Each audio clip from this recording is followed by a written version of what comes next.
사랑하는 성도 여러분, 어제 하루도 주의 은혜 가운데 평안하셨습니까? 추석 연휴 마치고 난 첫 번째 말씀 묵상 시간입니다. 다 같이 사도신경으로 신앙 고백하며 오늘 말씀 묵상 시간 함께 시작하겠습니다. 나는 전능하신 아버지 하나님 천지의 창조주를 믿습니다. 나는 그의 유일하신 아들 우리 주 예수 그리스도를 믿습니다. 그는 성령으로 잉태되어 동정녀 마리아에게서 나시고 본디오 빌라도에게 고난을 받아 십자가에 못 박혀 죽으시고 장사된 지 사흘 만에 죽은 자 가운데서 다시 살아나셨으며 하늘에 오르시어 전능하신 아버지 하나님 우편에 앉아 계시다가 거기로부터 살아있는 자와 죽은 자를 심판하러 오십니다. 나는 성령을 믿으며 거룩한 공교회와 성도의 교제와 죄를 용서받는 것과 몸의 부활과 영생을 믿습니다. 아멘. 오늘 우리가 함께 읽을 기록된 하나님 말씀은 출애굽기 제21장 33절에서 36절까지의 말씀입니다. 구약 114쪽경에 있는 출애굽기 제21장 33절에서 36절까지의 말씀입니다. 사람이 구덩이를 열어두거나 구덩이를 파고 덮지 아니하므로 소나 나귀가 거기에 빠지면 그 구덩이 주인이 잘 보상하여 짐승의 임자에게 돈을 줄 것이요 죽은 것은 그가 차지할 것이니라. 이 사람의 소가 저 사람의 소를 받아 죽이면 살아있는 소를 팔아 그 값을 반으로 나누고 또한 죽은 것도 반으로 나누려니와 그 소가 본래 받는 버릇이 있는 줄을 알고도 그 임자가 단속하지 아니하였으면 그는 소로 소를 갚을 것이요 죽은 것은 그가 차지할 것이니라. 아멘. 사랑하는 성도 여러분, 지난 추석 연휴들 또 잘 보내셨습니까? 또 오늘부터 새롭게 시작하는 말씀 묵상 속에서도 하나님께서 또 은혜 주시고 또 우리 마음을 하나님 뜻대로 만들어 가시고 또 아름답게 빚어가 주시기를 간절히 소망해 봅니다. 지난주 금요일 우리가 읽은 28절에서 32절까지 단락에 나온 내용들을 잠시 떠올려 보겠습니다. 그 단락에 설명하고자 했던 사건은 이스라엘 사람이 키우는 소가 다른 사람을 들이받았는데 이로 인해 사람이 즉사한 사건이었습니다. 물론 어떤 경우에도 사람을 들이받아 죽게 한 소는 붙잡혀서는 돌에 맞아 죽게 되어 있습니다. 예외가 없습니다. 그렇다면 소임자도 그 책임을 물어 사형에 처해지게 되었을까요? 그건 아닙니다. 이 사건을 담당하는 재판장은 판결에 앞서서 여러 사정들을 정확하게 파악해야 합니다.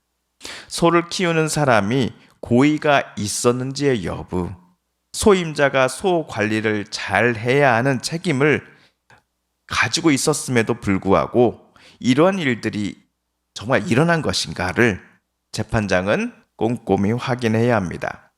또한 소가 들이받은 사람이 자유인인가 아니면 누구 집의 종인가와 같은 세밀한 부분까지도 재판장은 살펴봐야 합니다. 소임자는 물론이요, 피해자의 유가족과 그 사건을 목격한 이들의 증언을 토대로 재판장은 현명한 판단을 내려야 합니다.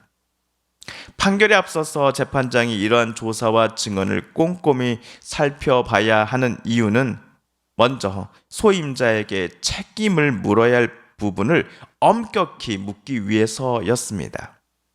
소가 평소에도 지나가는 사람들을 들이받곤 했음에도 소주인이 제대로 된 관리를 하지 않았다고 한다면 이번 사건에서 소주인도 자기 소와 함께 큰 벌을 받아야 할 것입니다. 임자인 자기는 아무 잘못이 없다며 소에게 모든 책임을 전가하며 이 상황을 빠져나가려고 하는 것을 재판장은 엄히 막아야 합니다. 반면 군중 심리 때문에 소임자의 책임이 아닌 부분까지 책임을 물어서 사형을 아니면 또한 중형을 선고하는 실수를 방지하기 위하여 판결에 앞서서 재판장은 철저한 조사와 증언을 수집해야 하는 것입니다. 한편 오늘 우리가 읽은 본문은 누군가의 소가 다른 사람 때문에 죽게 된 사건을 다루고 있습니다. 먼저 33절, 34절을 세 번역으로 제가 읽어보겠습니다. 사람이 구덩이를 열어두거나 구덩이를 파고 덮지 아니하므로 소나 나귀가 거기에 빠지면 그 구덩이의 임자는 짐승의 임자에게 그것을 돈으로 배상해야 한다. 그러나 죽은 짐승은 구덩이 임자의 것이 된다. 33절, 34절에 소개된 사례와 또 판결을 볼 때에 얼핏 보면 소임자 A가 훨씬 손해를 보는 것 같지 않으십니까? B라는 사람이 하필 그곳에 구덩이를 파놓지 않았다면 A가 기르는 소나 나귀가 발을 헛디뎌서 그곳에 떨어지지 않았을 것이기 때문입니다.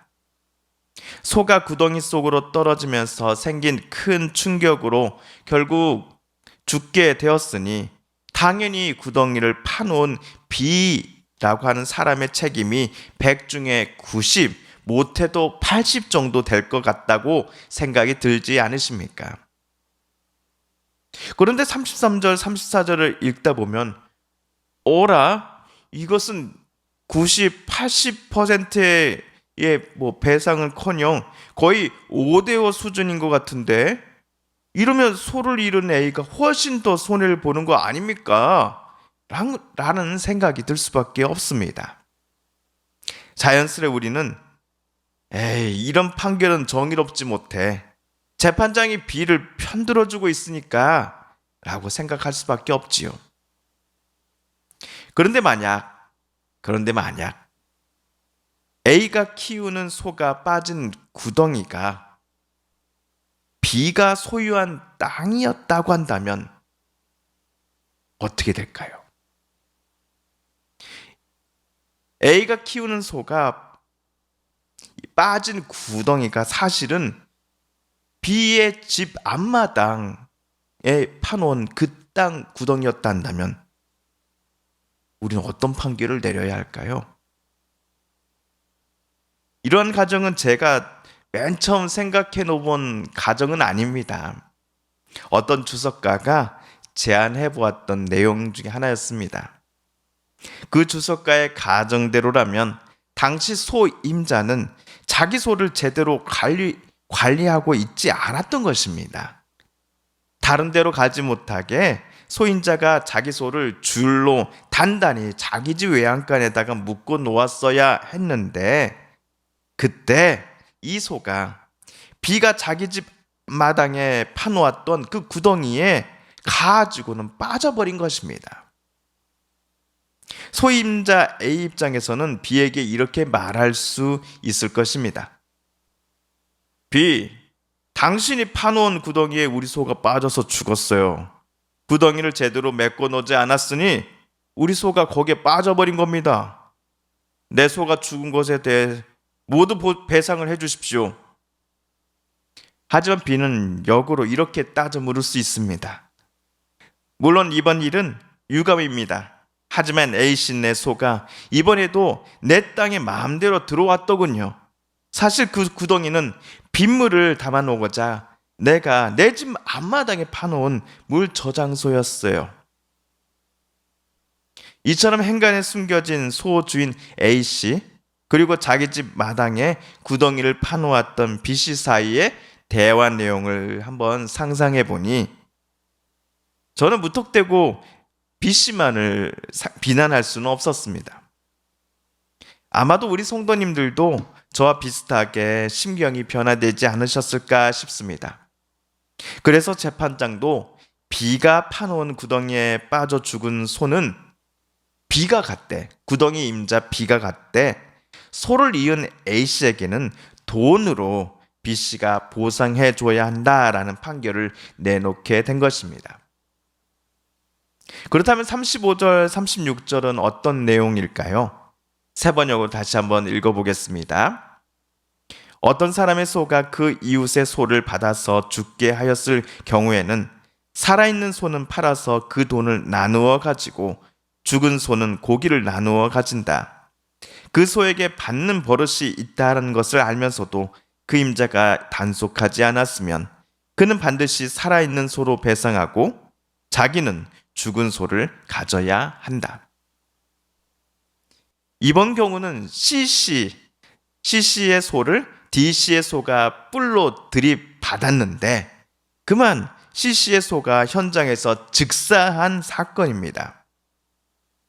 자, 단 DC가 자기 소를 잘 관리하고 목줄 등으로 다른 소를 들이받지 못하도록 조치를 취한 경우에 일어난 경우라 한다면 재판장은 35절을 참조하면 됩니다.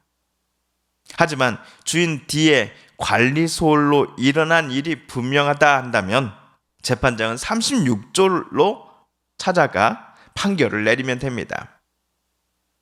먼저 소주인 D씨가 관리와 단속을 철저히 했음에도 오늘과 같은 사건이 일어났을 때를 한번 살펴봅시다. 이때는 D가 살아있는 자기 소를 시장에 팔아서 받은 돈의 절반을 C씨에게 줘야 합니다.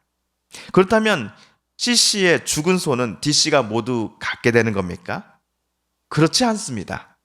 이 경우에는 죽은 소의 절반씩을 C와 D 이 두 사람이 서로 반반씩 나눠 갖게 되어 있습니다. 참고로 34절에서는 구덩이를 파놓았던 B씨가 구덩이에 빠져 죽은 A씨의 소 전체를 가지게 되어 있었습니다. 그리고 36절에서처럼 소주인 D씨가 자기 소를 제대로 관리하지 않아서 남의 소를 들이받아 죽인 경우를 보겠습니다. 이때 D씨는 C씨에게 살아있는 다른 소를 사다가 갚아줘야 합니다. 대신 D씨는 C씨의 치어 죽은 소를 모두 가져갈 수 있습니다. 36절에서의 판결 내용을 얼핏 보면 D에게도 그렇게 큰 손해는 아닌데? 라는 생각이 드실 겁니다. 하지만 지금까지 우리가 읽은 이스라엘의 민법들은 자기 소를 제대로 관리하지 않은 주인에 대해서 큰 책임을 물었습니다. 그렇다면 살아있는 소를 시장에서 구입하여 집으로 데려오는 값이 죽은 소를 구입하는 값의 몇 배는 더 비쌌음에 틀림없을 것입니다. 왜냐하면 그 당시 소는 식용을 위해서라기보다는 농사를 위해서 살아있는 채로 있는 것이 꼭 필요했기 때문일 것입니다. 오늘 33절에서 36절까지 단락을 읽으면서 오늘 하나님께서 이스라엘 백성들에게 주신 규례들이 참으로 세밀한 성향까지 염두에 두고 있다는 사실에 저는 많이 좀 놀랐습니다. 겉으로 드러난 사실만으로 가해자와 피해자에게 배상과 보상의 판결을 내리는 것이 아니라 충분한 조사와 주변 목격자들의 증언을 수집한 후에 재판장은 최종적으로 정의로운 판결을 내려야 한다는 것을 오늘 규례들도 지시하고 있기 때문입니다. 우리도 옳고 그름을 판단해야 할 때가 종종 있습니다. 헛소문과 거짓말들에 좌우되지 않고 정확한 정보와 또한 좌우에 치우치지 않는 이성적인 판단을 통하여 현상을 지혜롭게 분별할 수 있어야 할 것입니다. 그렇기 위해서 우리는 늘 하나님의 영에 붙잡힌 바 되며 늘 성령과 동행해야 할 것입니다. 사랑하는 성도 여러분, 오늘 말씀을 읽으실 때 하나님께서 저와 여러분에게 깨닫게 해주신 교훈과 말씀, 들려주신 음성을 기억하며 이 시간 우리 함께 오늘 읽은 말씀을 붙잡고 기도하기를 원합니다.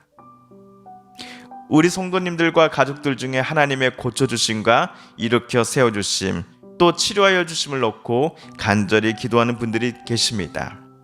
하나님 고쳐주소서, 하나님 일으켜 세워주소서, 하나님 치료하여 주소서. 마지막으로 우리가 가지고 나온 간절한 기도 제목 하나님께 아뢰며 하나님의 은혜의 보좌 앞으로 더 가까이 나아가겠습니다. 함께 기도합니다.